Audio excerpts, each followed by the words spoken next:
پوری نماز کے اندر انگلیاں کھول کے نہیں رکھنی ہوتی، بند کرنی ہوتی، اسے نہیں کھولیں۔ آپ کہیں گے اتنی سی بات کرو، اللہ نے مانگا ہے کر لو۔ جب آپ کھڑے ہوں مرد کے لیے ہاتھوں کو زانوں کے اوپر رکھنا ہے، سائڈ میں نہیں رکھنا ہے، سامنے رکھنا ہے، سامنے رکھو۔ سب کی لاجک ہے، اور معصوم کی بیان کی ہوئی لاجکس ہیں، ہماری سوچی بھی نہیں ہے، بیان کی بھی لاجکس ہیں۔ ہاتھ سامنے ہونے چاہیے، سائڈ میں نہیں ہونے چاہیے۔ مثال کے طور پر جب رکوع کریں تو انہوں نے کہا ہے کہ ہاتھوں کو صرف رکوع میں ایک جگہ ہے جہاں پہ انگلیاں کھلتی ہیں، باقی سب جگہ پہ انگلیاں بند رہتی ہیں۔ رکوع میں صرف ایک جگہ پہ انگلی کھلتی ہے، انگلیاں کھولیں، تھوڑا سا جو اپنے نیز ہیں اس کو پش کریں پیچھے کی طرف، کمر اسٹریٹ ہونی چاہیے، گردن بھی سیدھی ہو، جھکی بھی نہیں ہو، اسٹریٹ رکھیں۔ کانسیپٹ کیا ہے؟ کانسیپٹ یہ ہے کہ خدا میں تیرے راستے میں گردن کٹوانے کو تیار ہوں۔ لاجک ہے،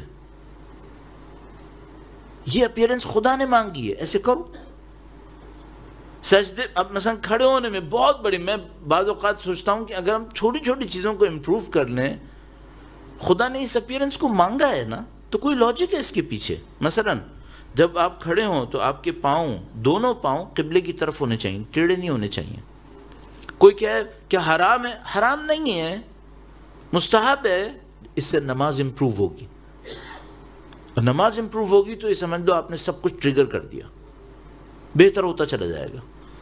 تو ابھی دوسرا دن ہے مجلس کا، میں دوسرے دن میں اس کو عرض کر رہا ہوں تاکہ انشاءاللہ میں اور آپ پریکٹس کریں گے 10 دن، کہیں سے کہیں پہنچ سکتے ہیں ہم۔ اچیومنٹ ہونی چاہیے نا۔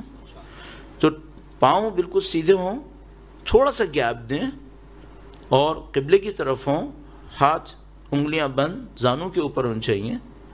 جب آپ قیام کریں، سورہ اور رکوع پڑھ رہے ہیں، مثلا ہم پڑھ رہے ہیں، تو کیا سوچیں؟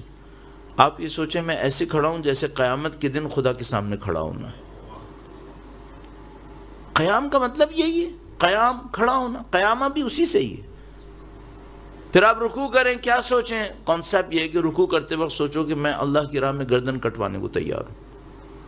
سجدہ کریں، سجدہ کرنے جائیں، ہاتھوں کو یوں سیدھا رکھیں قبلے کی طرف، انگلیاں بند، ہاتھ قبلے کی طرف۔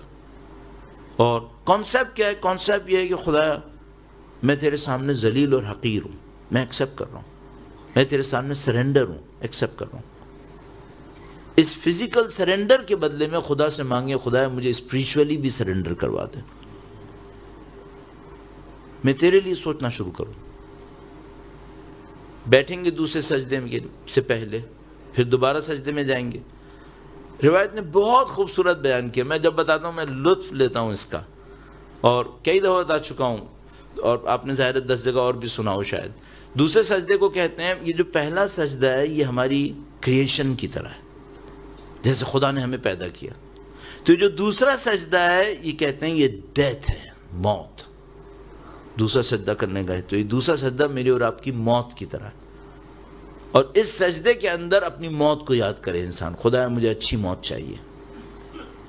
اور اس دوسرے سجدے کے بعد اگر دوسری رکعت ہوئی یا آخری رکعت ہوئی تو آپ نے تشہد پڑھنا ہے۔ کیسے تشہد پڑھیں؟ یہ سوچ کے پڑھیں کہ خدایا اس گواہی کو قیامت کے دن مجھ سے قبول کر لے۔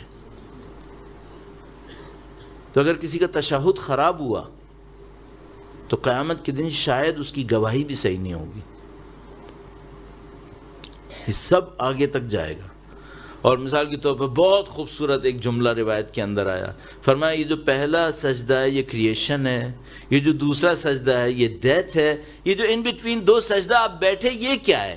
کہا یہ دنیا کی زندگی ہے، اس کے لیے کہتے ہیں استغفر اللہ ربی واتوب الیہ۔ یہ دنیا کی زندگی اتنی چھوٹی سی ہے، دو سجدوں کے درمیان کتنا